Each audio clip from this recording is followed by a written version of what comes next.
Good morning all of U.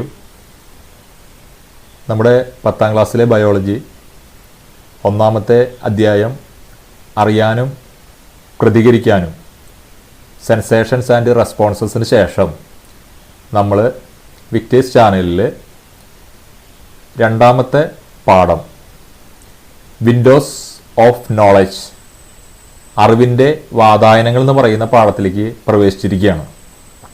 അതുമായി ബന്ധപ്പെട്ട ക്ലാസ്സുകൾ നമുക്ക് ലഭിച്ച് തുടങ്ങിയിട്ടുണ്ട്. അതിൻ്റെ അസൈൻമെൻറ്റ് വർക്കുകളൊക്കെ നിങ്ങൾ ചെയ്ത് തുടങ്ങിയിട്ടുണ്ടാവും. അപ്പോൾ വിക്ടേഴ്സ് ചാനലിൽ നമ്മൾ കണ്ട പഠിച്ച ആശയങ്ങൾ, അതിലേതാനും ചില ആശയങ്ങൾ കൂട്ടിച്ചേർത്തുകൊണ്ട് മാഷ് ഇപ്പോൾ ഒരു വീഡിയോ ക്ലാസ് നിങ്ങൾക്ക് വേണ്ടി എടുക്കുകയാണ്. നമുക്കറിയാം, ഒന്നാമത്തെ പാഠത്തിൽ ഒരു തുടർച്ച തന്നെയാണ് നമ്മുടെ രണ്ടാമത്തെ അധ്യായം. നമ്മൾ അവിടെ പഠിച്ച ഒന്നാമത്തെ അധ്യായത്തിൽ പഠിച്ച പല ആശയങ്ങളും നമുക്ക് രണ്ടാമത്തെ അധ്യായത്തിൽ ആവശ്യമുണ്ട്. അറിവിൻ്റെ വാതായനങ്ങൾ അഥവാ വിൻഡോസ് ഓഫ് നോളജ്, നമുക്ക് അറിവ് ലഭിക്കുന്നത് എങ്ങനെ, ഏത് രീതിയിലാണ് നമുക്കൊരു ജ്ഞാനം, ഒരു നോളജ് നമുക്ക് ലഭിക്കുന്നത്, ഒരു സെൻസ് നമുക്ക് ഉണ്ടാകുന്നത്, അതിനെ സഹായിക്കുന്ന കാര്യങ്ങൾ, ഘടകങ്ങൾ എന്തൊക്കെയാണ്, നിയന്ത്രിക്കുന്നത് ആരാണ് എന്നുള്ള കാര്യമൊക്കെ നമ്മൾ ഒന്നാമത്തെ പാഠത്തിൽ പഠിച്ചതാണ്. ഇവിടെ നമ്മൾ ആ ഓർഗൻസ്, അവയവങ്ങൾ, അവയുടെ ഘടനയും ഫങ്ഷൻസും, സ്ട്രക്ചർ ആൻഡ് ഫങ്ഷൻസ് നമ്മൾ പഠിക്കും. അങ്ങനെ പഠിക്കുമ്പോൾ നമുക്കൊരു എളുപ്പമുണ്ട്. ഒരു പകുതി കാര്യങ്ങൾ നമ്മൾ പറഞ്ഞു കഴിഞ്ഞ് പഠിച്ചു തുടങ്ങുമ്പോൾ നമുക്ക് മനസ്സിലാവും, ഇത് നമ്മൾ ഒന്നാമത്തെ പാഠത്തിൽ പറഞ്ഞ കാര്യങ്ങളാണല്ലോ ഇനി പറയുന്നത് എന്ന് നമുക്ക് തോന്നും. അപ്പോൾ നമുക്ക് കൂടുതൽ എളുപ്പമായിട്ട് കാര്യങ്ങൾ മനസ്സിലാക്കാം.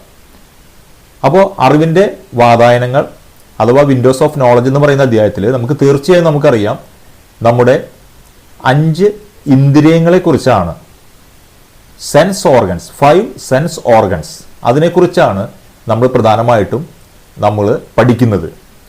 നമുക്കറിയാം, സെൻസ് ഓർഗൻസിലൂടെയാണ്, ജ്ഞാനേന്ദ്രിയങ്ങളിലൂടെയാണ് നമുക്ക് അറിവ് ലഭിക്കുന്നത്, സെൻസുകൾ ലഭിക്കുന്നത്.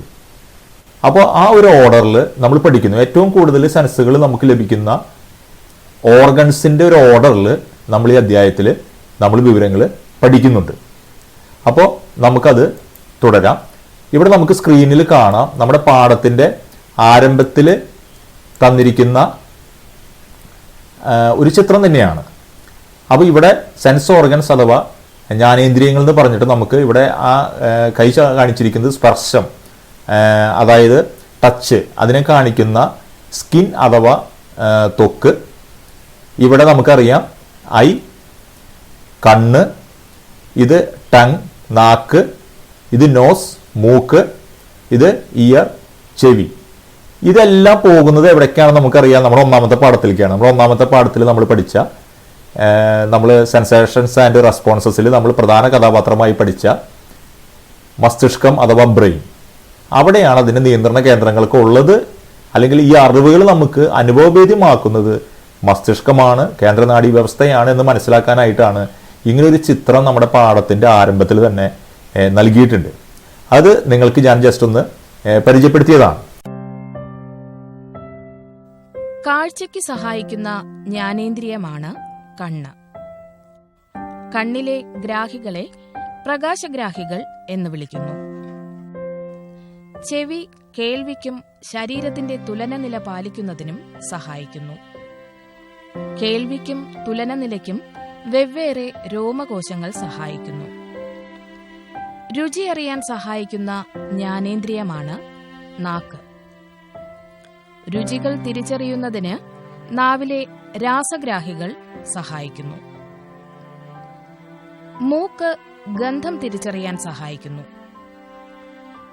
ഗന്ധം തിരിച്ചറിയാൻ മൂക്കിലെ ഗന്ധഗ്രാഹികൾ സഹായിക്കുന്നു. വിവിധ ഉദ്ദീപനങ്ങൾ തിരിച്ചറിയാൻ സഹായിക്കുന്ന ത്വക്കിൽ സ്പർശം, മർദ്ദം, തണുപ്പ്, ചൂട്, വേദന എന്നിവ തിരിച്ചറിയുന്നതിന് വെവ്വേറെ ഗ്രാഹികളുണ്ട്. ജ്ഞാനേന്ദ്രിയത്തിലെ ഗ്രാഹികൾ. കണ്ണിലെ ഗ്രാഹികളാണ് പ്രകാശഗ്രാഹികൾ. ചെവിയിൽ കേൾവിക്കും തുലന നിലയ്ക്കും സഹായിക്കുന്ന ഗ്രാഹികൾ വെവ്വേറെ രോമകോശങ്ങളാണ്. നാവിലെ രാസഗ്രാഹികൾ രുചികൾ തിരിച്ചറിയുന്നതിന് സഹായിക്കുന്നു. മൂക്കിലെ ഗന്ധഗ്രാഹികൾ ഗന്ധം തിരിച്ചറിയാൻ സഹായിക്കുന്നു. ത്വക്കിൽ സ്പർശം, മർദ്ദം, തണുപ്പ്, ചൂട്, വേദന എന്നിവ തിരിച്ചറിയുന്നതിന് വെവ്വേറെ ഗ്രാഹികളുണ്ട്. കണ്ണ്, ചെവി, മൂക്ക്, നാക്ക്, ത്വക്ക്, eye, ear, nose, tongue and skin. ഇതുമായി ബന്ധപ്പെട്ട് നമ്മുടെ ടെക്സ്റ്റ് ബുക്കിൽ ഒരു വർക്ക് നമുക്ക് ചെയ്യാനായിട്ടുണ്ടായിരുന്നു. Table 2.2.1 sense organs and receptors. ഈ ടേബിൾ നമുക്കൊരു അസൈൻമെന്റ് വർക്കാണ്. നിങ്ങളുടെ ഒരു സയൻസ് ഡയറിയിൽ നിങ്ങൾ നോട്ട് ചെയ്യേണ്ടതാണ്. ഇതിനെ സഹായിക്കുന്ന രീതിയിൽ നമ്മളിപ്പോൾ ക്ലാസ്സിൽ പറയുന്നുണ്ട്. നമ്മുടെ വീഡിയോ ക്ലാസ്സിലും വിക്ടേഴ്സ് ചാനലിലും ചെറുതായിട്ട് സൂചിപ്പിച്ചിരുന്നു. ഇവിടെ നമുക്ക് നമ്മൾ ഈ ടേബിൾ നമ്മൾ കംപ്ലീറ്റ് ചെയ്യേണ്ടതായിട്ടുണ്ട്.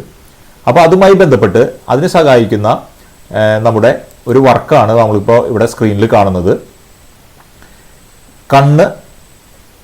കണ്ണ് അഥവാ ഐ, അതിനെ സഹായിക്കുന്ന അല്ലെങ്കിൽ ആ അറിവ് നമുക്ക് ലഭിക്കാനായിട്ട് സഹായിക്കുന്ന ഗ്രാഹികൾ അഥവാ റിസപ്റ്റേഴ്സ്, ഫോട്ടോ റിസപ്റ്റേഴ്സ് അഥവാ പ്രകാശഗ്രാഹികളാണ്. റിസപ്റ്റർ എന്താണ് നമ്മൾ ഒന്നാമത്തെ അധ്യായത്തിൽ പഠിച്ചതാണ് അല്ലേ. നമ്മളിൽ ഉദ്ദീപനം അഥവാ സ്റ്റിമുലസ് സ്വീകരിക്കുന്നത് അല്ലെങ്കിൽ രൂപപ്പെടുന്നത്, ഇമ്പൾസുകൾ രൂപപ്പെടുന്നത്, സ്റ്റിമുലസ് സ്വീകരിച്ച് ഇമ്പൾസിനെ രൂപപ്പെടുത്തുന്ന നാഡീകോശത്തിൻ്റെ അഗ്രഭാഗങ്ങളാണ് നമ്മൾ റിസപ്റ്റേഴ്സ് എന്ന് പറയാം. അത് നമ്മൾ ഒന്നാമത്തെ അധ്യായത്തിൽ പഠിച്ചതാണ്. ഇവിടെ ലൈറ്റ് അഥവാ പ്രകാശം എന്ന് പറയുന്ന സ്റ്റിമുലസിനെ സ്വീകരിക്കുന്ന റിസപ്റ്റേഴ്സ് അത് എന്തിനു വേണ്ടി സഹായമാകുന്നു? കാഴ്ച അഥവാ വിഷൻ എന്ന് പറയുന്ന അറിവ് നമുക്ക് നൽകുന്നതിന് സഹായകരമാണ്. അങ്ങനെ തുടർന്ന് ഈ അധ്യായത്തിൽ ഓരോ കാര്യങ്ങൾ, ചെവി അഥവാ ഇയർ, അവിടെയുള്ള റിസപ്റ്റേഴ്സ് എന്ന് പറയുന്നത് ഓഡിറ്ററി റിസപ്റ്റേഴ്സ് ആണ്, ശബ്ദഗ്രാഹികൾ. അത് ഇവിടെയുള്ള സ്റ്റിമുലസ് അത് സ്വീകരിക്കുന്ന അല്ലെങ്കിൽ അതിന് കാരണമാകുന്ന സ്റ്റിമുലസ് ശബ്ദം അഥവാ സൗണ്ടാണ്. ഇതിൻ്റെ അനുഭവം എന്ന് പറയുന്നത് ഹിയറിംഗ് അഥവാ കേൾവി. തുടർന്ന് ടങ് അഥവാ നാക്ക്, രാസഗ്രാഹികൾ അഥവാ കീമോ റിസപ്റ്റേഴ്സ്. സ്വാദ് കണികകൾ, ടേസ്റ്റ് പാർട്ടിക്കിൾസ് ആണ് ഇവിടെ സ്റ്റിമുലസ് ആയിട്ടുള്ളത്. അത് തരുന്ന അനുഭവം എന്ന് പറയുന്നത് ടേസ്റ്റ് ആണ്, രുചിയാണ്. ദെൻ ഗ്രാണഗ്രാഹികൾ അഥവാ ഗന്ധഗ്രാഹികൾ ഓൾഫാക്ടറി റിസപ്റ്റേഴ്സ് എന്ന് പറയും. അത് മൂക്കുമായി നോസുമായി ബന്ധപ്പെട്ടതാണ്. ഗന്ധകണികകൾ അഥവാ ഓൾഫാക്ടറി സബ്സ്റ്റൻസസ് ആണ് ഇവിടെ സ്റ്റിമുലസ് ആയിട്ട് വർത്തിക്കുന്നത്. അതിൻ്റെ നോളജ് അഥവാ അത് നമുക്കുള്ള അനുഭവം എന്ന് പറയുന്നത്, സെൻസ് എന്ന് പറയുന്നത് സ്മെൽ അഥവാ മണം. തുടർന്ന് ത്വക്ക് അഥവാ സ്കിൻ. നമ്മുടെ ശരീരത്തിലെ ഏറ്റവും വലിയ ജ്ഞാനേന്ദ്രിയമാണ് ത്വക്ക്. ഏറ്റവും വലിയ ജ്ഞാനേന്ദ്രിയമാണ് ത്വക്ക് അഥവാ സ്കിൻ എന്ന് പറയും. കാരണം അത് കണ്ടാൽ തന്നെ നമുക്ക് മനസ്സിലാവും ഒരുപാട് കാര്യങ്ങൾ, അനുഭവങ്ങൾ, അറിവുകൾ. ഇപ്പോൾ ഇവിടെ നമുക്ക് തുടങ്ങാം. ഏറ്റവും കൂടുതൽ അറിവുകൾ നമുക്ക് കിട്ടുന്നത് സ്കിന്നിലൂടെയാണ്. സ്പർശം, ചൂട്, തണുപ്പ്, മർദ്ദം, വേദന തുടങ്ങിയ കാര്യങ്ങളെല്ലാം, touch, heat, cold, pressure and pain, ഇതെല്ലാം നമുക്ക് ലഭിക്കുന്നത് സ്കിന്നിലൂടെയാണ്. അതിനെ സഹായിക്കുന്ന വ്യത്യസ്തങ്ങളായിട്ടുള്ള റിസപ്റ്റേഴ്സുകൾ സ്കിന്നിലുണ്ട്, ഗ്രാഹികൾ സ്കിന്നിലുണ്ട്. അപ്പോൾ അതാണ് സ്കിന്നിൻ്റെ പ്രത്യേകതയായിട്ട് നമുക്ക് പറയാനുള്ളത്. 5 ഇന്ദ്രിയങ്ങളിൽ അതിൻ്റെ ഒരു ഓർഡറിൽ ഏറ്റവും ആദ്യം നമുക്ക് പഠിക്കാനായിട്ടുള്ളത് ഈ അധ്യായത്തിൽ കണ്ണ് അഥവാ ഐ ആണ്. അപ്പോൾ അതിനെക്കുറിച്ച് നമുക്ക് ഡീറ്റെയിൽ ആയിട്ട് നമുക്ക് പഠിക്കാനുണ്ട്. കണ്ണിൻ്റെ പ്രൊട്ടക്ഷൻസ്, അതുമായി ബന്ധപ്പെട്ട കാര്യങ്ങളൊക്കെ നമുക്ക് പഠിക്കാനുണ്ട്. അപ്പോൾ ഇവിടെ ഐ സോക്കറ്റ് നമ്മുടെ കണ്ണിൻ്റെ സംരക്ഷണ ഉപാധികളായിട്ട്, കണ്ണിനെ പ്രൊട്ടക്റ്റ് ചെയ്യുന്ന സംരക്ഷണ ഉപാധികളായിട്ട് ഇവിടെ കുറച്ച് കാര്യങ്ങൾ ഇവിടെ പൂരിപ്പിക്കാൻ, നമ്മുടെ ടെക്സ്റ്റ് ബുക്കിൽ കുറച്ച് കാര്യങ്ങൾ പൂരിപ്പിക്കാനുണ്ട്. നമുക്ക് ഇവിടെ അതുമായി ബന്ധപ്പെട്ടിട്ടുള്ള അനിമേഷൻസും മറ്റു കാര്യങ്ങളൊക്കെ നമുക്ക് കാണാനായിട്ട് സാധിക്കും. ഈ ടേബിളും ഇവിടെ പറയുന്ന വിശദീകരണങ്ങളും ഒക്കെ നമുക്കതിന് സഹായമാകും. നേത്രകോടരം, ഐ സോക്കറ്റ്, തലയോട്ടിയിലുള്ള കുഴികൾ, നമുക്കതിൻ്റെ അനിമേഷൻസ് നമുക്ക് കാണാം. തലയോട്ടിയിലെ കുഴികളിലാണ്, കണ്ണിനൊരു ബോൾ ഷേപ്പാണ്. ആ നേത്രകോടരം എന്ന് പറയുന്ന കുഴിയിലാണ് നമുക്ക് ഈ കണ്ണ് ഇറക്കി വെച്ചിരിക്കുന്നത് അല്ലെങ്കിൽ ഇറങ്ങിയിരിക്കുന്നത്, ഗോളാകൃതിയുള്ള കണ്ണ്. അപ്പോൾ അതൊരു സംരക്ഷണമാണ്. ഇപ്പോൾ നമ്മൾ കഴിഞ്ഞ ക്ലാസ്സിൽ ബ്രെയിനെ സംരക്ഷിച്ചിരിക്കുന്ന കാര്യവും അതുപോലെ തന്നെ സ്പൈനൽ കോഡിനെ പ്രൊട്ടക്ഷനും ഒക്കെ നമ്മൾ പറഞ്ഞിരുന്നു. അത് കണ്ണും ഇവിടെ ഒരു പൂർണ്ണമായിട്ടുമല്ല, ഒരു 90% നേത്രകോടരം എന്ന് പറയുന്ന ആ തലയോട്ടിയിലെ കുഴികളിലാണ് അത് ഉറപ്പിച്ചിരിക്കുന്നത്. പിന്നെ ഒരുപാട് കാര്യങ്ങൾ കണ്ണിലുണ്ട്. ബാഹ്യ കൺപേശികൾ, അതാണ് ഈ കുഴിയിൽ അതിനെ ചലിക്കാനും അത് വീണു പോകാതെ അതിനെ വലിച്ചു കെട്ടിയ പോലെ നിർത്തിയിരിക്കുന്നത്, കണ്ണുകൾ നേത്രകോടത്ത് ഉറപ്പിച്ച് നിർത്തുന്നത് ബാഹ്യ കൺപേശികളാണ്. പിന്നെ പുരികം, നമുക്കറിയാം പുരികമുണ്ട്, കൺപീലികളുണ്ട്, കൺപോളകളുണ്ട്. പിന്നെ ഒരു നേത്രത്തിന്റെ മുൻഭാഗത്ത് ഇല്ലാതെ മറ്റു ഭാഗങ്ങളെ ആവരണം ചെയ്തുകൊണ്ട് ഒരു കൺജങ്ക്ടൈവ എന്ന് പറയുന്ന ഒരു ആവരണമുണ്ട്. പിന്നെ കണ്ണുനീരാണ്. കണ്ണുനീര് എന്താണെന്ന് നമുക്ക് കൃത്യമായിട്ട് അറിയാം. പക്ഷെ അതിൻ്റെ ഫംഗ്ഷൻ നിങ്ങൾ നോക്കുക, കണ്ണിന്റെ മുൻഭാഗത്തെ വൃത്തിയാക്കുകയും, ഇപ്പോൾ എന്തിനാ കണ്ണുനീര് വയ്ക്കുമ്പോൾ കരയുമ്പോൾ അല്ലേ കണ്ണീര് വരാൻ, അത് ശരി തന്നെയാണ്. പക്ഷെ അതിന് വ്യക്തമായിട്ടുള്ള ഫംഗ്ഷൻ ഉണ്ട്. കണ്ണിന്റെ മുൻഭാഗത്തെ വൃത്തിയാക്കുകയും നനവുള്ളതാക്കി നിർത്തുകയും ചെയ്യുന്നു. കണ്ണുനീരിൽ അടങ്ങിയ ലൈസോസൈം എന്ന എൻസൈം രോഗാണുക്കളെ നശിപ്പിക്കുന്നു. വലിയൊരു ഫംഗ്ഷൻ അതിന് ചെയ്യാനുള്ളത്. അപ്പോൾ ഇവിടെ നമ്മൾ നേരത്തെ കണ്ടു ഐ സോക്കറ്റ്, നേത്ര കോടരം, എക്സ്റ്റേണൽ ഐ മസിൽസ്, ഐബ്രോ പുരികം, ഐ ലാഷസ് കൺ പീലി, ഐ ലിഡ്സ് കൺപോള, കൺജങ്ക്ടൈവ ടി എസ്. കൺജങ്ക്ടൈവയുടെ ഫംഗ്ഷൻ ഇവിടെ പറയുന്നു secretes mucus which protects the anterior portion of the eye ball from being dry. എന്ന് വെച്ചാൽ ഉൽപ്പാദിപ്പിക്കുന്ന, അതായത് ഈ പറയുന്ന കൺജങ്ക്ടൈവ് ഉൽപ്പാദിപ്പിക്കുന്ന ശ്ലേഷ്മം മ്യൂക്കസ് നേത്രഗോളത്തിന് മുൻഭാഗത്തിനെ വരണ്ടു പോകാതെ സംരക്ഷിക്കുന്നു. അങ്ങനെ ഒരു ഫംഗ്ഷൻ ഉണ്ട്. ഇതിനെ ബാധിക്കുന്ന ഒരു അസുഖമുണ്ട്, നമ്മൾ തുടർന്ന് പഠിക്കും. കൺജങ്ക്ടൈവൈറ്റിസ്, കൺജങ്ക്ടൈവയെ ബാധിക്കുന്ന അസുഖമാണ് കൺജങ്ക്ടൈവൈറ്റിസ്. വലിയൊരു പേര് എന്ന് വിചാരിക്കേണ്ടത് നമുക്ക് സാധാരണ വരാറുള്ളതാണ്. ചെങ്കണ്ണ്, കണ്ണിക്കേട് എന്നൊക്കെ പറഞ്ഞ് വരുന്ന അസുഖം ഈ കൺജങ്ക്ടൈവ എന്ന് പറയുന്ന നേത്രാവരണത്തിനെ ബാധിക്കുന്ന അസുഖമാണ്. അതിൻ്റെ ഡീറ്റെയിൽസ് നമുക്ക് തുടർന്ന് നമുക്ക് പഠിക്കാനുണ്ട്. അത് പഠിക്കുമ്പോൾ നമുക്ക് കൂടുതൽ കാര്യങ്ങൾ നമുക്ക് മനസ്സിലാക്കാം. ഇവിടെ കണ്ണുകൾ സംരക്ഷിക്കപ്പെട്ടിരിക്കുന്നത്, how are our eyes protected, അത് പറയുന്നതിന് മുൻപ് നമ്മളൊന്ന് മനസ്സിലാക്കേണ്ടുന്ന ഒരു കാര്യം, ഇവിടെ നമുക്ക് സ്ക്രീനിൽ ഇപ്പോൾ കാണാം ഐബോൾ, നേത്രഗോളം. ഐബോൾ അഥവാ നേത്രഗോളം ബ്രെയിനുമായി, തലച്ചോറുമായി ബന്ധപ്പെട്ടത് ഇരിക്കുന്നത് എങ്ങനെ എന്ന് നമുക്കിപ്പോൾ ആ ഒരു ചിത്രം നമുക്കൊന്ന് വ്യക്തമാവും. അപ്പോൾ അതിൽ നിങ്ങൾക്ക് നോക്കാം, അതിൽ നേത്രകോടരം എന്ന് പറയുന്ന ആ കുഴിയിൽ ഗോളാകൃതി, ഇപ്പം നിങ്ങൾ ഇതിൽ ദൃശ്യമാണ് അല്ലേ, ഗോളാകൃതിയുള്ള കണ്ണങ്ങടെ ഇറങ്ങിയിരിക്കുകയാണ്. അതിൽ 90% ഉള്ളിൽ ആണ്, ഒരു 10% മാത്രമാണ് നമുക്ക് പുറത്ത് കാണുന്നുള്ളൂ. ബാക്കിയൊക്കെ ഉള്ളിലാണ്. അത് വലിച്ചു നിർത്തിയിരിക്കുന്ന പേശികളും ഇതിൻ്റെ ഒരു ആവരണവും, കൊഴുപ്പിൻ്റെ ഒക്കെ ഒരു ആവരണവും ഒക്കെ നിങ്ങൾക്ക് ഇവിടെ കാണാനായിട്ട് സാധിക്കും. സംരക്ഷിക്കപ്പെട്ടിരിക്കുന്നത് എങ്ങനെ, how are our eyes protected. നേരത്തെ നമ്മൾ കണ്ട കാര്യങ്ങൾ നമുക്ക് ഇവിടെ ഒന്നും കൂടി നമുക്ക് കാണാം. നമ്മളിപ്പോൾ തൊട്ട് മുമ്പ് ടെക്സ്റ്റ് ബുക്കിൽ നമ്മൾ കണ്ട കാര്യങ്ങൾ, അതിൻ്റെ ആ പോയിന്റുകൾ നമ്മളൊന്ന് ഓർത്ത് വയ്ക്കുക. ഐ സോക്കറ്റ് അഥവാ നേത്രകോടരം, എക്സ്റ്റേണൽ ഐ മസിൽസ് അഥവാ ബാഹ്യ കൺപേശികൾ, ഐ ലിഡ്സ് അഥവാ കൺപോളകൾ, ഐ ലാഷസ് അഥവാ കൺപീലികൾ, ഐ ബ്രോ പുരികം, ടി എസ് കണ്ണുനീർ, കൺജങ്ക്ടൈവ. അപ്പോൾ ഇവിടെ നമുക്കറിയാം ഈ നേത്രകോടരത്തിൽ ഇറങ്ങിയിരിക്കുമ്പോൾ ഒരു സംരക്ഷണമുണ്ട്. അതിനെ നമ്മൾ കെട്ടിവെച്ച പോലെ അത് അനങ്ങാനും ചലിക്കാനും അത് അങ്ങോട്ടും ഇങ്ങോട്ടും ഷെയ്ക്ക് ആവാതെ അത് വീണു പോകാതെ ഇരിക്കുന്നതിന് ഒരു വലിച്ചു കെട്ടിയ പോലെയുള്ള മസിൽസ്, ബാഹ്യ കൺപേശികൾ. പിന്നെ ഐലിഡ്സ് കൺപോളകൾ. നമുക്കറിയാം നമ്മുടെ കണ്ണിനെ സംരക്ഷിക്കുന്നതിൽ വലിയൊരു പങ്ക് നമ്മുടെ പോളകൾക്കുണ്ട്. നമ്മളറിയാതെ തന്നെ കണ്ണ് നമുക്ക് ഇൻവോളണ്ടറി ആയിട്ട്, നമ്മുടെ അനൈച്ഛികമായിട്ട് നമ്മുടെ കൺപോളകൾ നമ്മളിങ്ങനെ അടയ്ക്കുന്നുണ്ട്. അത് വോളണ്ടറി ആവാം, നമുക്ക് വേണമെങ്കിൽ നമുക്ക് ബോധപൂർവം അടയ്ക്കാം, അല്ലാണ്ട് അതിങ്ങനെ അടഞ്ഞുകൊണ്ടിരിക്കുന്നുണ്ട്. പിന്നെ പൊടിപടലങ്ങൾ, അങ്ങനെയുള്ള കാര്യങ്ങളൊക്കെ നമ്മുടെ കണ്ണിലേക്ക് പതിക്കാതെ അത് സംരക്ഷിക്കുന്നുണ്ട്. അമിതമായിട്ടുള്ള പ്രകാശം വരുമ്പോൾ കണ്ണുപെട്ട് നമ്മൾ കണ്ണാടി ചിമ്മാറുണ്ട്, അടയ്ക്കാറുണ്ട്. പിന്നെ കൺപീലികൾ, ഐലാഷസും ഏതാണ്ട് നമുക്ക് ഈ പറയുന്ന പൊടിപടലങ്ങളും മറ്റു കാര്യങ്ങളും അന്യവസ്തുക്കളെയും ഒക്കെ തടയുന്നതിന് സഹായിക്കുന്നുണ്ട്. അതുപോലെ പുരികം, കണ്ണുനീർ നമ്മൾ നേരത്തെ പറഞ്ഞതാണ്. കൺജങ്ക്ടൈവയുടെ കാര്യങ്ങളും നമ്മൾ വിശദീകരിച്ച് നമ്മൾ പറഞ്ഞതാണ്. കണ്ണിൻ്റെ ഭാഗങ്ങൾ, സ്ട്രക്ചർ ഓഫ് ദി ഐ, നമ്മൾ നേരത്തെ പറഞ്ഞ കൺജങ്ക്ടൈവ, അത് കണ്ണിൻ്റെ മുൻഭാഗത്ത് പുറത്തേക്ക് തള്ളി നിൽക്കുന്ന സുതാര്യമായിട്ടുള്ള കോർണിയ ട്രാൻസ്പാരന്റ് പാർട്ടായിട്ടുള്ള കോർണിയ ഒഴിച്ച് ബാക്കിയുള്ള ഭാഗത്ത് അത് സംരക്ഷിക്കപ്പെട്ടിരിക്കണം. പിന്നെ കോർണിയ, ഐറിസ്, പ്യൂപ്പിൾ, ലെൻസ് ഈ ഭാഗങ്ങളൊക്കെ നമുക്ക് കാണാം. ലെയേഴ്സ് ഓഫ് ഐ, 3 പാളികൾ ഉള്ള ഒരു സ്ട്രക്ചറാണ് കണ്ണിന് ആദ്യം തന്നെ നമ്മൾ പഠിക്കുമ്പോൾ നമ്മൾ പറയാം.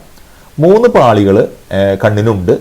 ഫസ്റ്റ് വൺ ഈസ് ക്ലീറ അഥവാ ദൃഢപടലം, സെക്കൻഡ് വൺ ഈസ് കൊറോയിഡ് അഥവാ രക്തപടലം, തേർഡ് വൺ ഈസ് ഏറ്റവും ഉള്ളിലുള്ള പാളി റെറ്റിന അഥവാ ദൃഷ്ടി പടലം.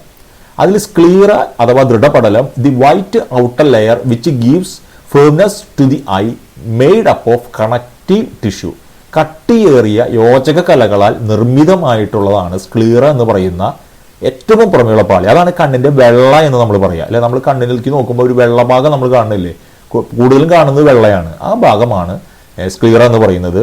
അത് ദൃഢപടലം, പേര് സൂചിപ്പിക്കുന്നത് പോലെ തന്നെ കണ്ണിന് ദൃഢത നൽകുന്നു, ഉറപ്പ് നൽകുന്നു, ബലം നൽകുന്നു. അതിന് കാരണം കൂടെ പറയുന്നുണ്ട്, കണക്റ്റീവ് ടിഷ്യൂ ആണ്. Then second one is middle layer അഥവാ കൊറോയിഡ് എന്നാണ് അതിൻ്റെ പേര്, രക്തപടലം എന്നാണ് നമ്മൾ മലയാളത്തിൽ പറയുക. ഇത് middle layer which contains A large number of blood vessel. അതിന് രക്തപടലം എന്ന് പേര് വരാൻ കാരണം അതിലാണ് ഏറ്റവും കൂടുതൽ രക്തലോമികകൾ, ബ്ലഡ് വെസൽസ് കാണുന്നത്, രക്തക്കുഴലുകൾ കാണുന്നത്. സ്വാഭാവികമായിട്ട് നമുക്കറിയാം ആ രക്തക്കുഴലുകളിലൂടെ ഒഴുകുന്ന രക്തത്തിൽ നിന്നാണ് കണ്ണിൻ്റെ ഈ ഭാഗങ്ങൾക്ക് ആവശ്യമായിട്ടുള്ള ഓക്സിജനും പോഷകങ്ങളും, ഓക്സിജൻ ആൻഡ് നറിഷ്മെന്റ് ലഭിക്കുന്നത് അതിൽ നിന്നാണ്. ലാസ്റ്റ് വൺ ഇത് inner layer which has photo receptors, പ്രകാശഗ്രാഹികൾ അതായത് ഫോട്ടോ റിസപ്റ്റേഴ്സ് സ്റ്റിമുലസ് സ്വീകരിച്ച് അവിടെ നിന്ന് ഇമ്പൾസുകൾ രൂപപ്പെടുന്നത് റെറ്റിന അഥവാ ദൃഷ്ടിപടലത്തിന്. അവിടെയാണ് ഇമേജ് രൂപപ്പെടുക, പ്രതിബിംബം രൂപപ്പെടുക. അതാണ് ഇമ്പൾസുകൾ അഥവാ ആവേഗങ്ങൾ ഉണ്ടാകുന്നതിന് കാരണം. ഇതാണ് നമ്മുടെ കണ്ണിലെ 3 പാളികൾ എന്ന് പറയുന്നത്. ഇതാണ് നമുക്ക് മലയാളത്തിലെ ടെക്സ്റ്റ് ബുക്ക് നമുക്ക് നിങ്ങളുടെ കയ്യിലുണ്ട്. മാഷ് ജസ്റ്റ് ഒന്ന് കാണിക്കുന്നതേ ഉള്ളൂ. നിങ്ങൾക്കിപ്പോൾ ടെക്സ്റ്റ് ബുക്ക് നിങ്ങൾ മറിച്ച് നോക്കുന്നുണ്ടാവും. അപ്പോൾ അത് സഹായകരമാണ്. നിങ്ങൾക്ക് സ്ക്രീനിൽ നോക്കിയാൽ നിങ്ങൾക്ക് അത് കാണാം. അപ്പോൾ ഈ 3 കാര്യങ്ങൾ കാണാം. ദെൻ തുടർന്ന് കോർണിയ, ദൃഢപടലത്തിൻ്റെ മുൻഭാഗത്തുള്ള സുതാര്യവും മുന്നോട്ട് തള്ളിയതുമായ ഭാഗം പ്രകാശരശ്മികളെ കണ്ണിലേക്ക് പ്രവേശിപ്പിക്കുന്നു. അതാണ് കോർണിയ. ദെൻ ഐറിസ്, കോർണിയയുടെ പിൻഭാഗത്തായി കാണുന്ന രക്തപടലത്തിൻ്റെ ഭാഗമാണ്. മെലാനിൻ എന്ന വർണ്ണവസ്തുവിൻ്റെ സാന്നിധ്യം ഇരുണ്ട നിറം നൽകുന്നു. ദെൻ പീതബിന്ദു, കൺജക്റ്റൈവ, പ്യൂപ്പിൾ, അന്തബിന്ദു, ലെൻസ്, നേത്രനാടി, സീലിയറി പേശികൾ, ഇങ്ങനെ വ്യക്തമായിട്ടുള്ള ഭാഗങ്ങൾ കണ്ണിനുണ്ട്. ഇതുമായി ബന്ധപ്പെട്ടിട്ടുള്ള ആനിമേഷൻസ് മാഷ് നൽകുന്നുണ്ട്. അതുകൊണ്ട് മാഷ് ഇവിടെ ഇപ്പോൾ വിവരിക്കാത്ത നിങ്ങൾ ടെക്സ്റ്റ് ബുക്ക് വായിക്കുക. ഇതുമായി ബന്ധപ്പെട്ട നമ്മുടെ വിക്ടേഴ്സ് ചാനലിൽ വിവരിച്ച് പറഞ്ഞിരുന്നു. ഇതുമായി ബന്ധപ്പെട്ടിട്ടുള്ള ആനിമേഷൻസ് നിങ്ങൾക്ക് കാണും. കണ്ണിന് ഗോളാകൃതിയാണ്.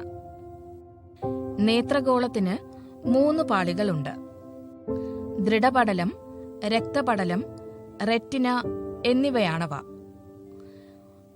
നേത്രഗോളത്തിന്റെ ബാഹ്യപാളിയായ ദൃഢപടലം കണ്ണിന് ദൃഢത നൽകുന്നു.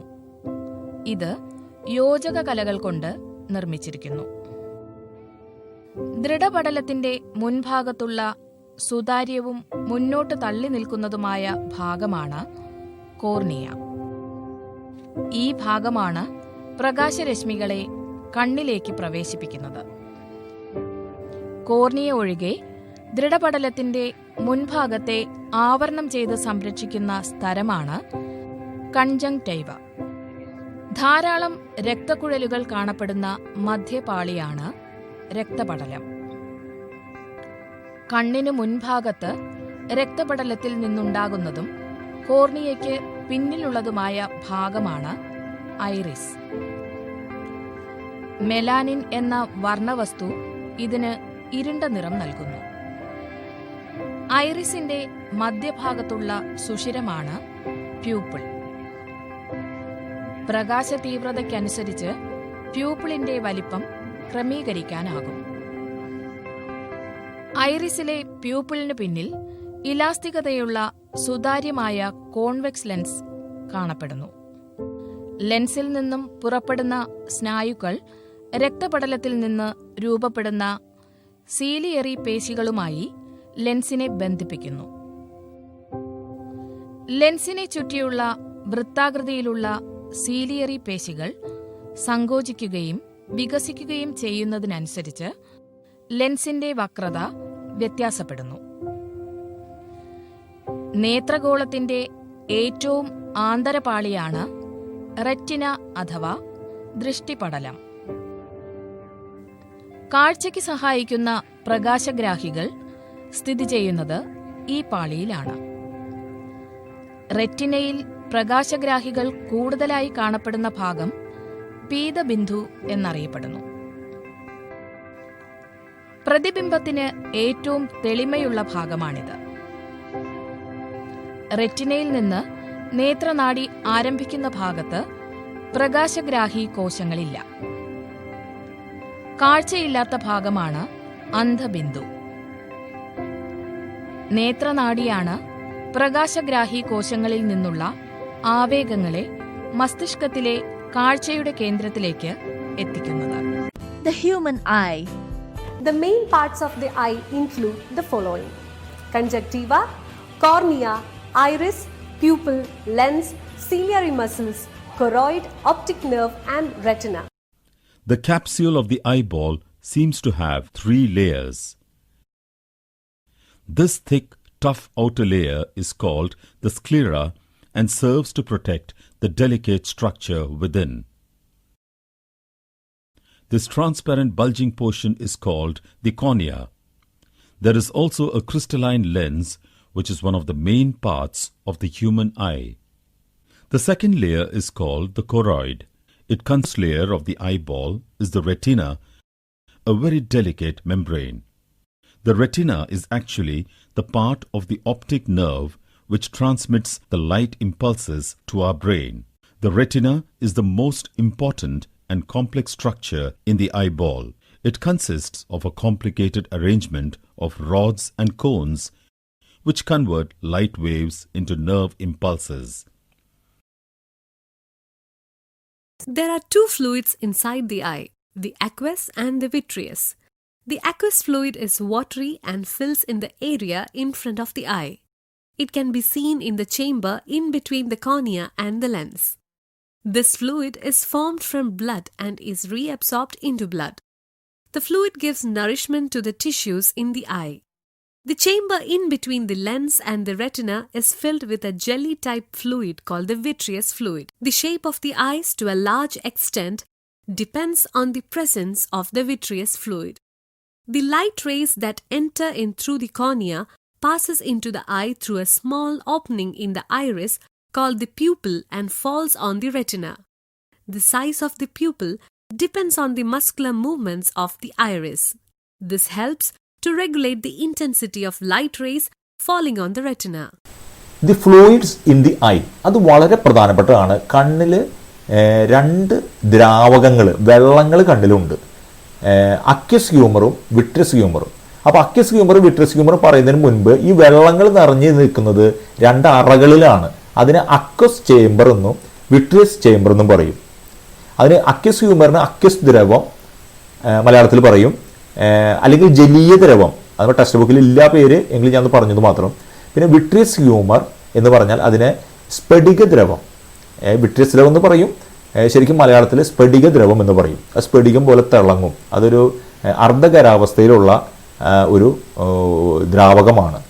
അപ്പോൾ ഇത് water like fluid filled in the aqueous chamber between the lens and the cornea. ലെൻസിൻ്റെ കോർണിയയുടെ ഇടയിൽ ഒരു അക്വസ് ചേംബർ ഉണ്ട്, അക്വസ് അറയുണ്ട്. അതിലൊരു ജലസദൃശ്യമായിട്ടുള്ള ഒരു ദ്രാവകം നിറഞ്ഞിരിക്കുന്നു. ആ ദ്രാവകത്തിൻ്റെ പേരാണ് അക്വസ് ഹ്യൂമർ, അക്വസ് ദ്രവം, ജലീയ ദ്രവം എന്നൊക്കെ പറയും. It is formed from blood. നമ്മുടെ CSF ഒക്കെ പറഞ്ഞതുപോലെ ഇത് രക്തത്തിൽ നിന്നുണ്ടാകുന്നു, രക്തത്തിലേക്ക് തന്നെ തിരിച്ചു പോകുന്നു. ഇത് provides oxygen and nourishment to the tissues of the eye. കണ്ണിന് ആവശ്യമായിട്ടുള്ള ഓക്സിജനും പോഷകങ്ങളും നൽകുക എന്നുള്ളതാണ് ഇതിൻ്റെ പ്രത്യേകമായിട്ടുള്ള ഇതിൻ്റെ ധർമ്മം. വിട്രിയസ് ഹ്യൂമർ എന്ന് പറയുന്നത് jelly like substance seen in the vitreous chamber between the retina and the lens. റെറ്റിനയുടെ ലെൻസിൻ്റെ ഇടയിലാണ് ഇതിൻ്റെ സ്ഥാനം. Helps in maintaining the shape of the eye. ഇത് ഒരു ഞാൻ പറഞ്ഞു ജെല്ലി ലൈക്ക് സബ്സ്റ്റൻസ് ആണ്. ഇതാണ് കൂടുതൽ നമ്മുടെ കണ്ണിലുള്ള കൂടുതൽ ഭാഗം. ഞാൻ കണ്ണിൻ്റെ ചിത്രം നമുക്ക് മുകളിൽ നമുക്ക് കാണാം. ഇവിടെ നമുക്കിത് കണ്ണിൻ്റെ ചിത്രം ഈ ഭാഗമാണ്. നിങ്ങളൊന്ന് സ്ക്രീനിലേക്ക് നോക്കിയാൽ വ്യക്തമായിട്ട് കാണാം. ഇതാണ് നമ്മൾ പറഞ്ഞ അക്വസ് ഹ്യൂമർ. കണ്ടോ, ലെൻസിൻ്റെയും കോർണിയയുടെയും, ഇതാണ് കോർണിയയുടെയും ലെൻസിൻ്റെയും ഇടയിൽ എന്ന് പറഞ്ഞ് ഈ ഭാഗമാണ് കോർണിയയുടെ ലെൻസിൻ്റെ ഇടയിലുള്ള ഭാഗമാണ് നമ്മൾ പറയുന്നത്. കണ്ടോ, ഇതാണ് നമ്മൾ കുറച്ചും കൂടി നമുക്ക് ഈ ചിത്രം നമുക്ക് നോക്കിയാൽ മനസ്സിലാവും.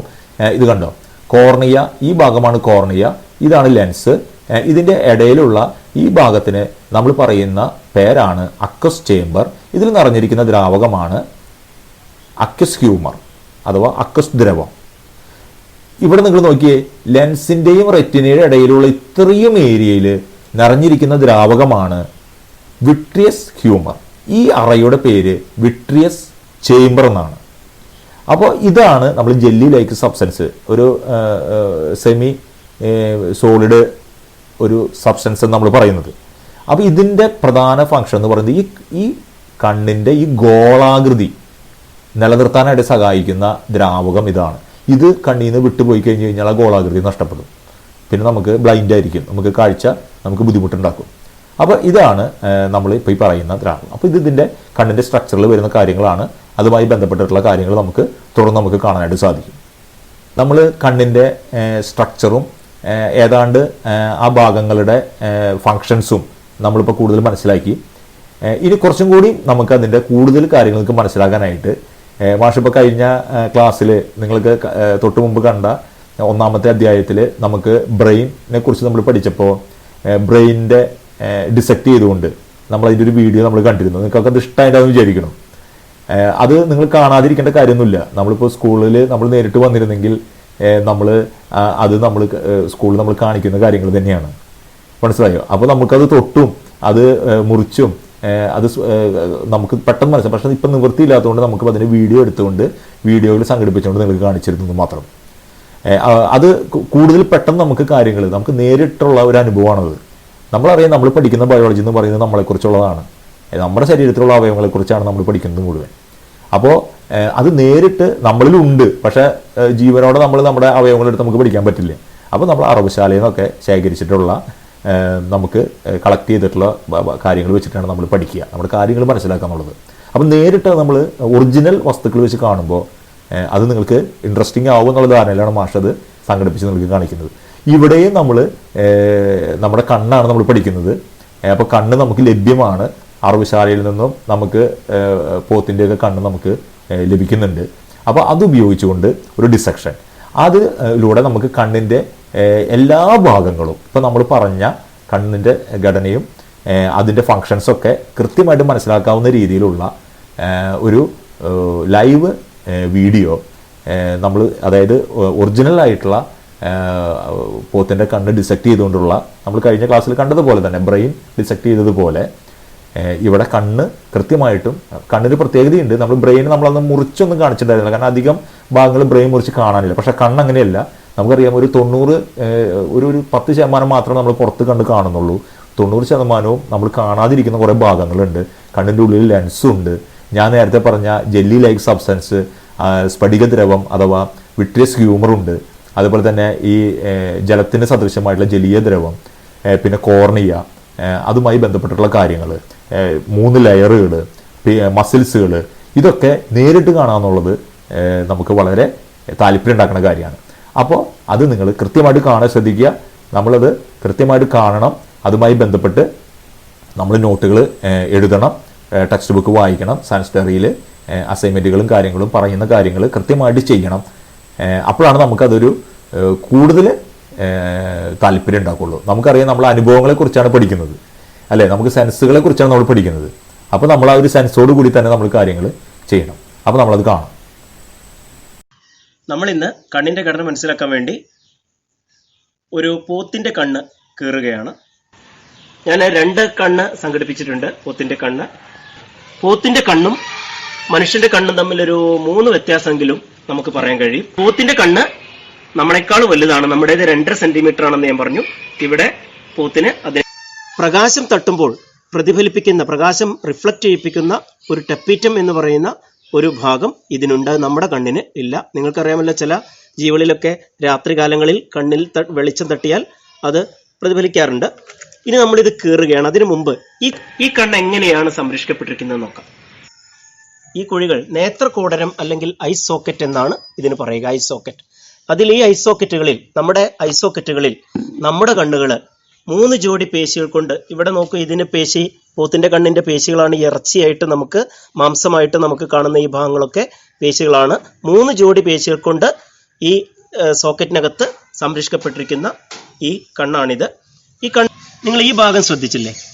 ഇത് 2 കൺപോളകളിലേക്കും പോകുന്ന ചെറിയ നേർത്ത സ്ഥരാവരണമാണ് ഈ കാണുന്നത്. ഞാൻ പിടിച്ചിരിക്കുന്നത് ഇത് കോർണിയ ഒഴികെയുള്ള ഭാഗം മുതൽ കോർണിയയുടെ വക്ക്, അതായത് കോർണിയയിലില്ല, കോർണിയയുടെ ഈ വക്കിൽ നിന്ന് തുടങ്ങി, ശ്രദ്ധിച്ചു നോക്കിയാൽ അറിയാം, വക്കിൽ നിന്ന് തുടങ്ങി 2 കൺപോളകളിലേക്കും താഴെയും മേലെയുള്ള കൺപോളകളിലേക്ക് ഇത് എത്തുന്നു. ഇത് ഒരു സംരക്ഷണ ആവരണമാണ്.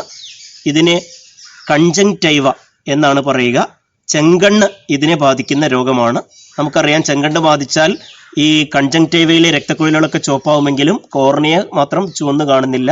കണ്ണിന്റെ ഈ വാൽഭാഗം നോക്കുക, വാൽഭാഗം പോലെ തോന്നുന്ന ഈ ഒരു ഭാഗം നോക്കുക, ഇത് നേത്രനാഡിയാണ്, ഒപ്റ്റിക് നെർവ്.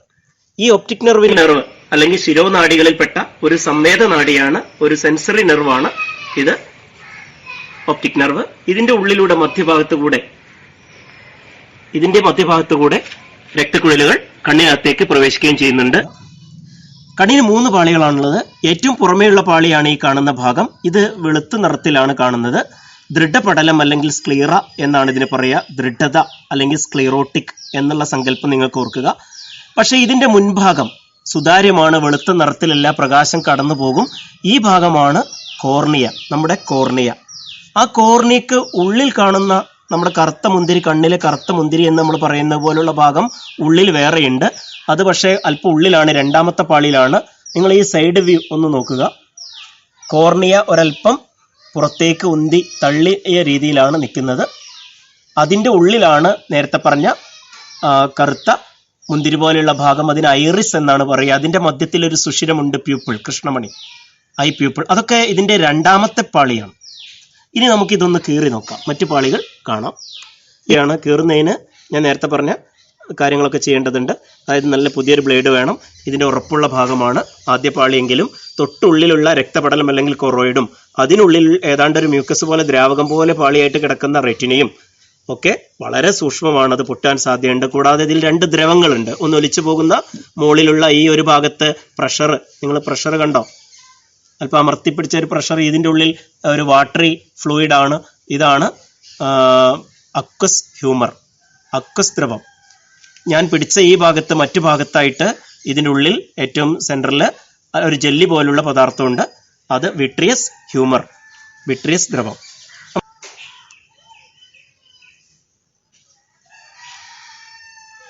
ഒരല്പഭാഗം മാത്രം കീറുന്നു. എന്നിട്ട് വളരെ ശ്രദ്ധാപൂർവം ആ ഏരിയ, ആ ഒരു ഭാഗം മാത്രം നമ്മൾ വിടർത്തി നോക്കുകയാണ്. നമുക്ക് നമ്മുടെ 2ാമത്തെ മധ്യപാളി രക്തപടലം കാണേണ്ടതുണ്ട്. ഇതിൻ്റെ ഈ കാണുന്നതാണ്, ഈ കറുത്ത നിറത്തിൽ എന്ന വണ്ണം കാണുന്നതാണ്, നമ്മൾ സൂക്ഷിച്ച് നോക്കിയാൽ കാണുന്നതാണ് രക്തപടലം. രക്തപടലമാണ് ആ കാണുന്നത്. നോക്കുക, രക്തപടലത്തിൻ്റെ തൊട്ടൊരു സൈഡിലൂടെ റെറ്റിനയും അതിൻ്റെ അടിയിലൂടെ വിട്രിയസ് ഹ്യൂമറും പുറത്തേക്ക് വന്നിട്ടുണ്ട്. ഞാനിപ്പോൾ പിടിക്കുന്നത്, എൻ്റെ കയ്യിലുള്ളത്, ഇപ്പോൾ ഞാൻ ഈ കാണിക്കുന്നതാണ് രക്തപടലം. നിങ്ങൾ നോക്കൂ, ഇരുണ്ട നിറത്തിലാണ്. അതിൻ്റെ സൈഡിൽ, അതിൻ്റെ തൊട്ടടിയിൽ മ്യൂക്കസ് പോലെ ഇതാ ഇപ്പോൾ കാണുന്നത്, ഇതാണ് റെറ്റിന. വളരെ സൂക്ഷ്മമായിട്ട് ആ റെറ്റിനയുടെ അടിയിലുള്ള ജെല്ലി പോലുള്ള ഈ ഫ്ലൂയിഡാണ് വിട്രിയസ് ഹ്യൂമർ. പക്ഷേ ഒലിച്ചിറങ്ങിയ ഫ്ലൂയിഡ് അക്വസ് ഹ്യൂമറാണ്. ഇപ്പോൾ ഇത് അക്വസ് അറ നിങ്ങൾക്ക് കാണാം.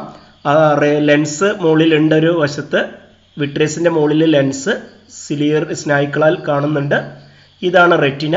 റെറ്റിനയുടെ അടിയിൽ പിന്നെ ആ ടപ്പീറ്റം എന്ന് ഞാൻ പറഞ്ഞല്ലോ, തിളങ്ങുന്ന, നമുക്കില്ലാത്ത, പോത്തിൻ്റെ കണ്ണിലൊക്കെ ഉള്ള ആ ടപ്പീറ്റം എന്ന് ഉള്ള ആ തിളങ്ങുന്ന ഭാഗമുള്ള ഇത്, അതാണ് രക്തപടലം. നിങ്ങൾ ഇപ്പുറത്തേക്ക് നോക്കിയാൽ കാണാം, രക്തപടലത്തിൻ്റെ മറ്റൊരു ഭാഗത്താണ് ആ കളറിങ് ഉള്ളത്.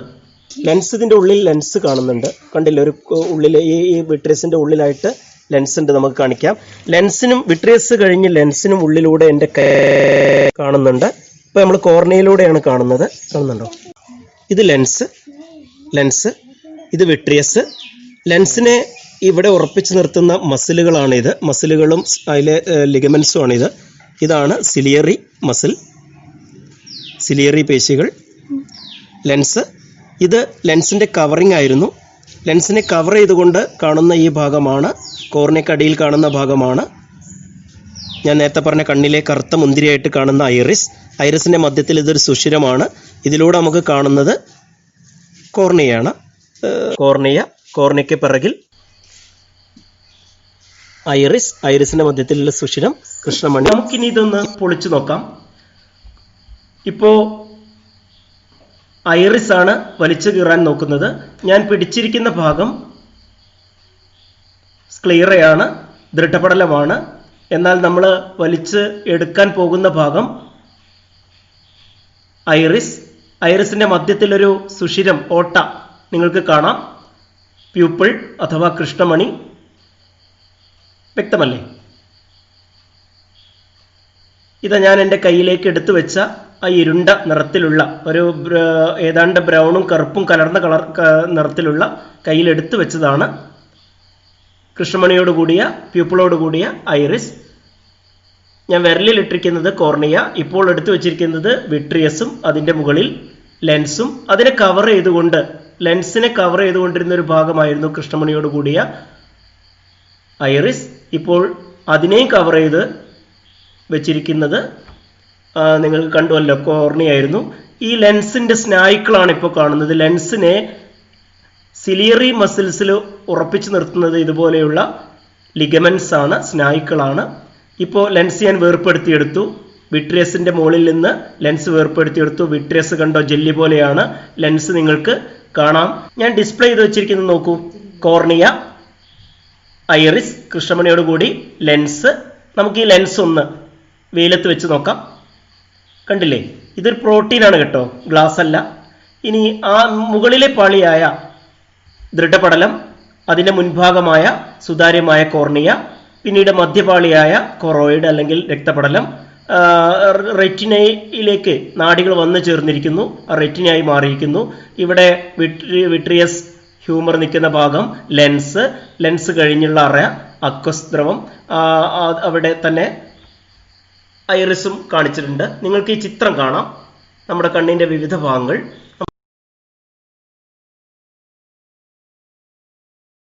തുടർന്ന് നമുക്ക് ഒന്ന് രണ്ട് വർക്കുകൾ ഇതുമായി ബന്ധപ്പെട്ട് ഐറിസിന് നിറം നൽകുന്ന വർണ്ണകത്തിനെ കുറിച്ച് നമ്മൾ ആനിമേഷൻസിലും അതുപോലെ തന്നെ നമ്മൾ നമ്മുടെ പാഠപുസ്തകം നമ്മൾ വിവരിച്ചപ്പോഴൊക്കെ നമ്മൾ കണ്ടതാണ്.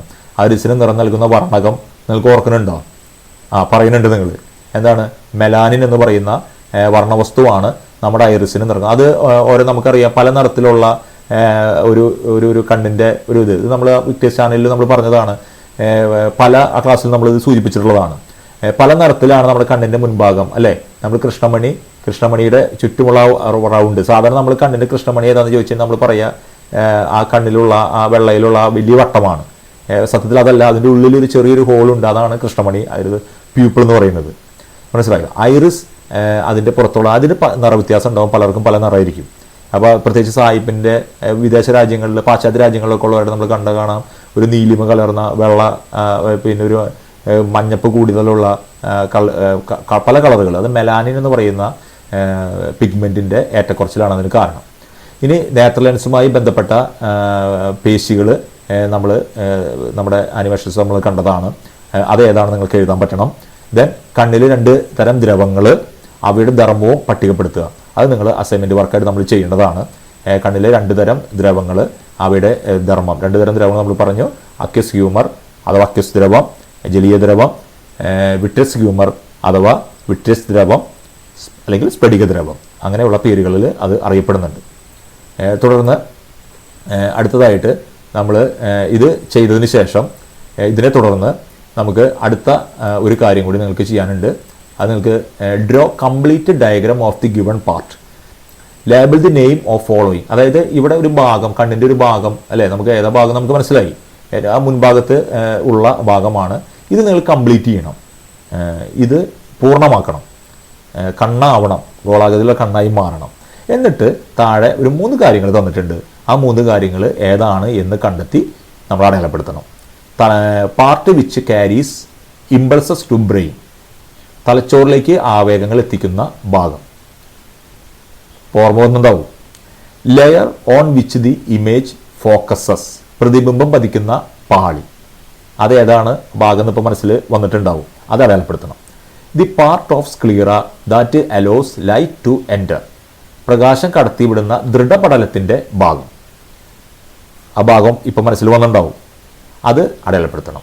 ഈ വർക്കുകൾ നമ്മളൊരു അസൈൻമെൻ്റ് ആയിട്ട് തന്നെ. ഇത് കൂടാതെ നമ്മുടെ ടെക്സ്റ്റ് ബുക്കിൽ നമ്മുടെ ഈ പാഠഭാഗം മുന്നോട്ട് പോകുന്നതുമായി ബന്ധപ്പെട്ട് ഒരു 2 സെക്ഷനിലായിട്ട് ഇൻഡിക്കേറ്റേഴ്സ് അഥവാ സൂചകങ്ങളുണ്ട്. അത് നിങ്ങൾ ആൻസർ ചെയ്യണം. ഇതുമായി ബന്ധപ്പെട്ടിട്ടുള്ള നോട്ടുകളും അതിൻ്റെ PDF രൂപത്തിലുള്ള നോട്ടുകളൊക്കെ ഇതിന് പിന്നാലെ മാഷ് തരും. അപ്പോൾ സംശയം വിചാരിക്കേണ്ട, ഇപ്പോൾ എഴുതിയത് തന്നെയാണല്ലോ പിന്നെയും തന്നിരിക്കുന്നത്. ഇത് നമ്മുടെ പാഠഭാഗം മുന്നോട്ട് പോകുന്നതിൻ്റെ ഭാഗമായിക്കൊണ്ട് പെട്ടെന്ന് നിങ്ങൾക്ക് കാര്യങ്ങൾ ഗ്രഹിക്കാനായിട്ട് അതുമായി ബന്ധപ്പെട്ടുള്ള വർക്കുകൾ നിങ്ങൾക്ക് തരുന്നതാണ്. അത് നിങ്ങൾ ഡേറ്റ് ഇട്ടിട്ട് നിങ്ങൾ ചെയ്യണം. കൂടാതെ ഇതിലേക്ക് കൂടുതൽ ആശയങ്ങൾക്ക് ഉൾക്കൊള്ളിച്ചുകൊണ്ട് പല രീതിയിലുള്ള ചോദ്യങ്ങൾക്ക് ഉൾക്കൊള്ളിച്ചുകൊണ്ടുള്ള PDF രൂപത്തിലുള്ള നോട്ടുകൾ, വർക്ക്ഷീറ്റുകൾ മാഷ് വേറെ തരും. അപ്പോൾ അത് തരുമ്പോൾ പലർക്കും സംശയം ഉണ്ടാവും, ഇത് മുന്നേ എഴുതിയതാണല്ലോ, ഇനി എഴുതണം, ഡേറ്റ് ഇട്ട് എഴുതണം. ഒരേ ആശയം തന്നെ പല രൂപത്തിൽ പല രീതിയിൽ നമ്മുടെ പാഠഭാഗത്ത് നമ്മുടെ സയൻസ് സ്റ്റൈലിൽ കിടക്കുന്നത് നല്ലതാണ്. കാരണം പരീക്ഷയ്ക്ക് ചോദ്യങ്ങൾ വരുമ്പോൾ പല രൂപത്തിലും ഭാഗത്തിലും ചോദ്യങ്ങൾ വരുമ്പോൾ നമ്മുടെ രീതിയിൽ പല രീതിയിൽ നമ്മൾ നമ്മുടെ ഉത്തരം ഒന്നേ ഉണ്ടാവുള്ളൂ, ചോദ്യങ്ങൾ പലത് ഉണ്ടാവും, പല രീതിയിൽ നമ്മൾ ഉത്തരങ്ങൾ എഴുതും. അത് നമുക്കറിയാം. നമ്മളൊരു അറിവ് നമുക്ക് ലഭിക്കുക എന്ന് പറയുന്നത് നമ്മൾ ബയോളജിക്കലായിട്ട് നമ്മൾ പറയുമ്പോൾ നമ്മുടെ ഇപ്പോൾ പാഠഭാഗവുമായി ബന്ധപ്പെടുത്തി നമ്മൾ പറയുമ്പോൾ ഒരു പുതിയ ന്യൂറോൺ അഥവാ നാഡീകോശം ഡെവലപ്പ് ചെയ്യാന്നാണ് പറയുക. പല ആവർത്തി നമ്മൾ ഒരു നാഡീകോശം ഡെവലപ്പ് ചെയ്തിട്ട് അതവിടെ വെച്ചാൽ പോരാ, നമ്മൾ ആ നാഡീകോശം ഇടയ്ക്കിടയ്ക്ക് പോളിഷ് ചെയ്യണം, റിവൈസ് ചെയ്യണം. അതിനാണ് നമ്മൾ ഇങ്ങനെയുള്ള കാര്യങ്ങൾ വീണ്ടും വീണ്ടും എഴുതുന്നത് ഒരു മാർഗ്ഗമാണ്. അത് വീണ്ടും റിവൈസ് ചെയ്യാൻ ഒരു മാർഗ്ഗമാണ്. വീണ്ടും വീണ്ടും വായിക്കുന്നത് ഒരു മാർഗ്ഗമാണ്. അപ്പോൾ നമ്മളറിയാതെ തന്നെ നമ്മളത് റിവൈസ് ചെയ്തുകൊണ്ടിരിക്കും. അപ്പോൾ ഇതുമായി ബന്ധപ്പെട്ടിട്ടുള്ള മറ്റു നോട്ടുകൾ അല്ലെങ്കിൽ വർക്ക്ഷീറ്റുകൾ മാഷ് തരുമ്പോൾ നിങ്ങൾ സംശയം വിചാരിക്കേണ്ട, മാഷ് അത് ബോധപൂർവ്വം തരുന്നത് തന്നെയാണ്. നിങ്ങൾ വിചാരിക്കുക ഇതിനത്തെ 2 പോയിന്റുകൾ ഇപ്പോൾ മുന്നത്തെ പാഠത്തിലൊക്കെ കുറച്ച് കുട്ടികൾ നമ്മളത് ചോദിച്ചിരുന്നു, ഇത് മുന്നേ എഴുതിയതാണല്ലോ. അത് തരുന്നത് തന്നെയാണ്. അത് നമ്മൾ എഴുതണം, അത് വായിക്കണം. പല സ്ഥലത്ത് ഒരേ ഉത്തരങ്ങൾ കിടക്കുന്നുണ്ടാവും, അത് കിടക്കണം. അത് തരുന്നത് തന്നെയാണ്. അപ്പോൾ അത് കൃത്യമായിട്ട് നിങ്ങളത് ചെയ്യണം. അപ്പോൾ നമുക്ക് തന്നെ അറിയാം, കുറച്ച് പരീക്ഷയൊക്കെ നമുക്ക് ഫേസ് ചെയ്യേണ്ടി വരുമ്പോൾ ഇത് ഗുണകരമാവും. പല രീതിയിൽ പല രൂപത്തിൽ നമുക്കത് അതിനെ സമീപിക്കുമ്പോൾ നമുക്ക് അത് എഴുതുമ്പോൾ അത് വീണ്ടും വീണ്ടും വായിക്കുമ്പോൾ നമുക്കത് കൂടുതൽ എളുപ്പമുള്ളതാവും.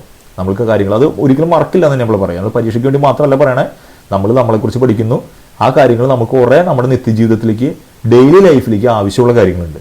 അപ്പോൾ അത് നമ്മൾ വീണ്ടും വീണ്ടും വായിച്ച് അതായി മാറും നമ്മൾ. ഓക്കെ, അപ്പോൾ എല്ലാവരും നന്നായി വായിക്കുക, പഠിക്കുക. ഇതുമായി ബന്ധപ്പെട്ട എന്തെങ്കിലും ഡൗട്ട്, സംശയങ്ങളുണ്ടെങ്കിൽ നിങ്ങൾ തീർച്ചയായും വാട്സപ്പിൽ ചോദിക്കണം. ഇപ്പോൾ 1ാം പാഠത്തിൽ അധികം ആൾക്കാരും ചോദിച്ചില്ല. അപ്പോൾ മാഷ് മനസ്സിലാക്കുന്നത് നിങ്ങൾക്കെല്ലാം നന്നായി മനസ്സിലായി എന്നുള്ളതാണ്.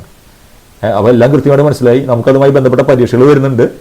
അത് നിങ്ങൾ ഡേറ്റൊക്കെ നിങ്ങളുടെ ഗ്രൂപ്പിലൂടെ അറിയിക്കും. അപ്പോൾ പഠിച്ചു തുടങ്ങിക്കോളൂ. സംശയങ്ങളൊക്കെ ഉണ്ടെങ്കിൽ നിങ്ങൾക്ക് ചോദിച്ചോളൂ. 1ാമത്തെ ചാപ്റ്റർ ഇപ്പോൾ 1ാമത്തെ ചാപ്റ്റർ കഴിഞ്ഞുല്ലോ, മാഷയ്ക്ക് 2ാമത്തെ ചാപ്റ്റർ തുടങ്ങി, ഇനിയിപ്പോൾ എങ്ങനെ 1ാമത്തെ ചാപ്റ്റർ സംശയിക്കുക, ഒരു വിരോധമില്ല. നിങ്ങൾ വായിക്കുക, റിവൈസ് ചെയ്യുക, ഇടയ്ക്ക് കുറച്ച് സമയം കണ്ടെത്തി വീണ്ടും വീണ്ടും പഠിച്ച കാര്യങ്ങൾ വീണ്ടും വീണ്ടും നിങ്ങൾ റിവൈസ് ചെയ്യുക. സംശയം ഉണ്ടെങ്കിൽ നിങ്ങൾ ഉടനെ ഗ്രൂപ്പിലൂടെയോ പേഴ്സണൽ നമ്പറിലോ നിങ്ങൾ അറിയിക്കുക. അപ്പോൾ അതിൻ്റെ മാർഗ്ഗം നമുക്ക് തേടാം. Okay, thank U.